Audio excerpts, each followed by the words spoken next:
प्रेमियों की एक प्रेम देश की लीला अलग ही होती रहती है। 1,00,000 का 550 वर्ष पहले की त्रिलाए बिहारी जू के लिए, बिहारी जू निधिवन में विराजमान थे। 1,00,000 का उस समय कहां है स्वामी जी पता लगाया तो स्वामी जी यमुना किनारे विराजमान थे। स्वामी श्री हरिदास जी महाराज नजदीक गए और पात्र रख दिया। स्वामी जी महाराज ये इत्र है, 1,00,000 का है और इत्र का रूह है, जैसे पुष्प का निकला हुआ सीधा, उसमें कुछ मिलावट नहीं, जैसे तिल का तेल या चंदन का तेल आदि मिलाकर उसे विस्तृत करते, वो केवल रूह है, बहुत ही खुशबू सार पुष्प का। स्वामी जी ऐसे खोले, ऐसे मारे पूरा इत्र रेत में गिर गया। बेचारे के हृदय में आग लग गई कि गाढ़ी कमाई का 1,00,000 का इत्र लाए, पर पता नहीं मतलब क्या है कि इन्होंने फेंक दिया इसे रेत। बहुत दुखी बेचारा, पर श्रद्धा थी क्योंकि महिमा सुनी थी। जो श्रद्धावान होते हैं वो जल्दी संशय को पुष्ट नहीं होने देते। संशय तो हो जाएगा महापुरुषों के चरित्रों पे, पर वो पुष्ट नहीं, बार बार वो लड़ते रहते, नहीं ऐसा नहीं, कुछ ना कुछ तो होगा दिव्यता इसमें। और उस समय स्वामी जी महाराज श्यामाजू के साथ लालजू से होली लीला खेल रहे थे, बिहारी जू से। बिहारी जू पिचकारी पे पिचकारी पिए पिचकारी में छिरकत तकी तकी कुमकुम नीर, तो सखियां अपने अंचल से पिचकारी के वार को रोक रही थी। अब उसी समय ललिताजू के रूप में स्वामी जी श्यामाजू के साथ है और इसने इत्र दिया तो तत्काल वो इत्र खोल करके बिहारी जू के ऊपर पूरा डाल दिया। अब इत्र एकदम गिरा तो आग झपी, इतने सखियों ने उन्हें घेर लिया, पकड़ लिया, तालियां बजी, श्यामाजू की जय। अब स्वामी जी जब आंख खोले तो देखा वो बेचारा उदास खड़ा, तो भैया निधिवन गए हो? निधिवन जाओ बिहारी जी के दर्शन करो, जाके आ खड़े क्या करो? आज्ञा हुई। श्रद्धावान न होता तो काहे को आया था?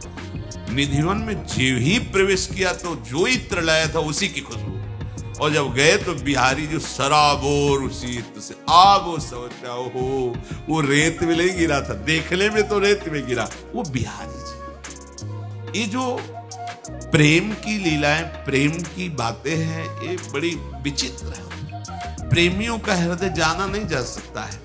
महाप्रभु चैतन्य देव तीर्थ यात्रा में जब भ्रमण कर रहे थे तो एक वैष्णव आए, ऐसे लग रहे थे कि जैसे ये किसी और देश में रहते हैं। एक विक्षिप्त से बावरो रस में फिरे खोजत नेह की बात। महाप्रभु तो प्रेमावतार हैं, दृष्टि पड़ी, देख के समझ गए कि बहुत ऊंची स्थिति के महात्मा। गृहस्थ थे, आए बड़ी दैन्यता से कहा, प्रभु जब आप पधारे ही हैं तो घर पधारिए और भोग आरोगिए। हाँ, महाप्रभु ने कहा, अहो भाग्य प्रभु, मुझ दीनहीन को पावन करने के लिए आपने स्वीकार कर लिया। प्रभु यही पास में गली में कुटिया है, कल 11 बजे आप पधारो, हम ही अकेले रहते, उस समय भोग आपको पवाएंगे। महाप्रभु ने कृष्णदास जी साथ से कुटिया गए और 10 बजे पहुंच गए। जब पहुंचे तो रोने की आवाज आ रही थी कुटिया से।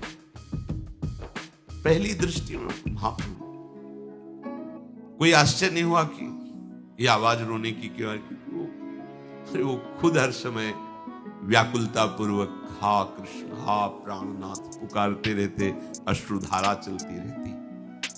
अंदर गए तो खंभा में ऐसे लगे हुए वो चिल्ला चिल्ला के रो रहे थे। महाप्रभु नजदीक गए और बहुत गंभीर मुद्रा में, प्रभु आपको किस प्रकार का दुख है, क्या बात है? आँख खुला, देखा महाप्रभु आए, रो पड़ा बड़ी जोर से और कहा, हमारी माता सीता को रावण स्पर्श कैसे कर दिया, और व्याकुल होगा होशियाराम के बल। महाप्रभु बैठ गए, जैसे बालक को दुलार करते ऐसे दुलार करते हुए कहा, तुम्हें शायद ये पता नहीं है, सीता जी अग्नि की गोद में विराजमान हो गई थी और छाया सीता का अपहरण रूपी लीला हुई। वास्तविक सीता माता तो अग्नि की गोद में विराजमान थी। नहीं नहीं, रावण ने स्पर्श कैसे कर लिया? हा माता। और महाप्रभु गए, लिखित ग्रंथ लाए, उसे दिखाया कि देखो इसमें लिखा है, तब संतोष हुआ। फिर कहा महाप्रभु से विराजो, अब हम भोग बना रहे, जो भी खिचड़ी आदि बनाया। प्रेमियों की एक अलग वृत्ति होती जिसको आप बाहर से नहीं पहचान सकते। भ्रमण करते हुए जा रहे थे तो एक वृक्ष के नीचे एक भगत बैठे, गीता जी खोले और दहाड़ मार के रो रहे थे। महाप्रभु ने कहा गीता में ऐसी कोई भावुकता वाले प्रसंग तो है नहीं, करुणा वाला, कि बहुत ऐसा करुणा का कथा का प्रसंग है कि जिसमें उपासक ऐसा, वो तो सिद्धांतों का वर्णन है, प्रेम के भी सिद्धांतों का वर्णन है। नजदीक गए, बैठ गए, वो ऐसे गीता जी लिए, वैसे खोले, पर रोता ही चला जा रहा था ऐसे। महाप्रभु ने झांक के देखा तो उसमें एक छवि रखी है, हाथ में चाबुक है, लगाम है घोड़े की, और अर्जुन जी धनुष प्रत्यंचा खींचे हुए खड़े और भगवान सारथी बने। छवि को देखा, महाप्रभु ने कहा आप क्यों रो रहे हैं? बोले इतने करुणा से कहां भगवान सारथी बन करके अर्जुन के रथ हाँक रहे, कितने कृपा। और चिल्ला भावुक हृदय का खेल ही अलग होता है। वहां ये ज्ञान विज्ञान सिद्धांत सब एक कोने में धरा रहता है। जो भावुक जन होते हैं, भाव प्राप्त करना चाहते हैं या भाव में डूबे हुए, वो नाम जप का हिसाब किताब नहीं है। अगर आप अभ्यासरत हो तो आपको खुद पता होगा। ये जैसे धड़कन चल रही ना, इसे आप नहीं चला रहे, ऐसे यहां नाम चलता है। तो अब आपके वो रुकेगी क्या धड़कन? धड़कन रुकी मतलब मर गए। तद विस्मरणेन परम व्याकुलतेति। अगर कहीं जरा सा आभास हुआ कि नाम छूट गया क्या, तो उसको ऐसे लगेगा जैसे मृत्यु जनित कष्ट हो, परम व्याकुलते। ऐसे प्रेमी उपासक का रात दिन नाम पहरा देता है। नाम पहारू दिवस निश ध्यान तुम्हारा, रात दिन नाम का पहरा रहता है। हृदय में प्रीतम का ध्यान, मुख में नाम।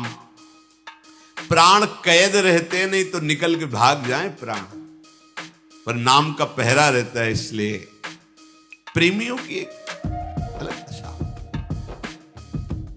जयदेव जी को जो राजा उठा के लाए थे और सेवा आदि की थी, तो उनकी पत्नी ने प्रार्थना की कि जब महाराज यहाँ हैं तो उनकी पत्नी को भी, तो जयदेव जी की प्रिया पद्मावती जी को किंदु बिल्व नाम के आश्रम से लिवा लाए। तो रानी के समीप बैठी थी।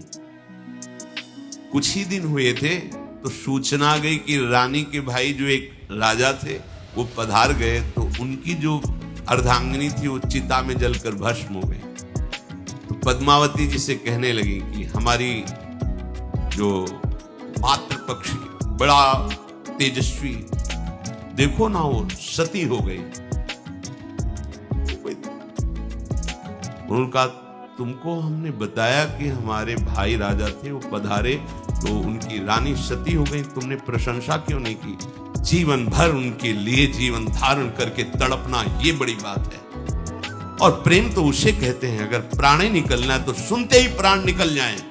अपने प्यारे का विछोह सुना कि प्राण निकल गए।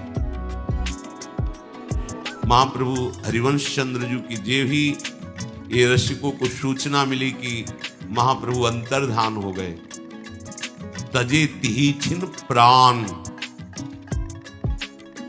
दोबारा सांस नहीं आई। कितने ऐसे महापुरुष थे जो ही सुना कि महाप्रभु हितजू महाराज अंतर्ध्यान हो गए, तो बस जो जैसी निष्प्राण हो गए। तजे तिही छिन प्राण, सब प्राण त्यागने के लिए कोई उपाय थोड़ी करना, प्राण प्यारे अंतर्ध्यान हो गए। जो जहां वैसे ही प्राण छूटते हैं। प्रेम एक अलौकिक।